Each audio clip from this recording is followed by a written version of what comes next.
Chers frères et sœurs, loué soit Jésus-Christ. Une bonne nouvelle qui nous vient du Vatican. Il y a le pape François qui se positionne en révolutionnaire et qui augmente le nombre de places de femmes à de hautes fonctions à la curie romaine. Donc le pape François vient de nommer la sœur Simona Brambilla.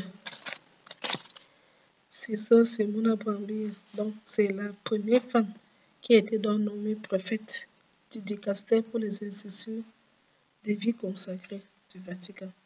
La sœur Simona Brambilla. C'est la toute première fois qu'une femme occupe ce poste. C'est la toute première fois, d'autant plus qu'elle succède à un homme. Elle succède au cardinal João Bras de Aviv. Voilà, c'est le cardinal qui était dans le préfet avant. Et jusque-là, c'était que les hommes qui dirigeaient ce dicaster. Mais désormais, c'est elle.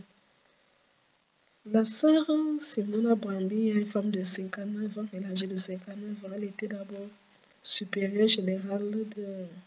C'est une femme italienne. Elle était supérieure générale des missionnaires de la Consolata. Missionnaire de la Consolata. Et en 2023, elle a été nommée secrétaire du dicaster pour les instituts de la vie consacrée. Donc, c'est le dicaster qui coordonne vraiment toutes les activités des congrégations religieuses. Donc, toutes les congrégations religieuses sont sous l'autorité de la coordination de cet institut qui s'assure que les règles appliquées sont conformes à la doctrine de l'Église. Voilà. Donc, en 2023, elle est donc nommée secrétaire de ce dicaster. Et le préfet était justement, comme j'ai dit, le cardinal João Bras de Aviv, qui était dans le préfet.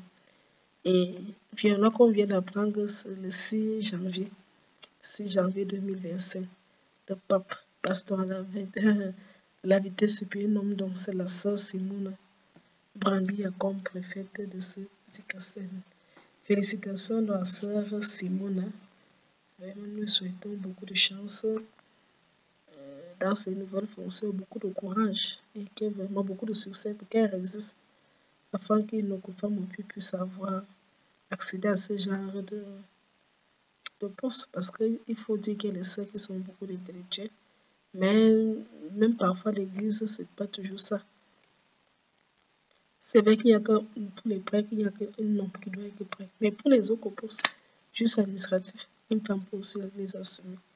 Donc nous félicitons la sœur. Au moins c'est pour ça aussi le pape François fait quelque chose de bien. Quand il fait bien, on apprécie. Mais le jour qu'il fait mal, on nous va aussi parler. Mais il a bien fait. Donc félicitations à la sœur Simona. Et beaucoup de courage vraiment.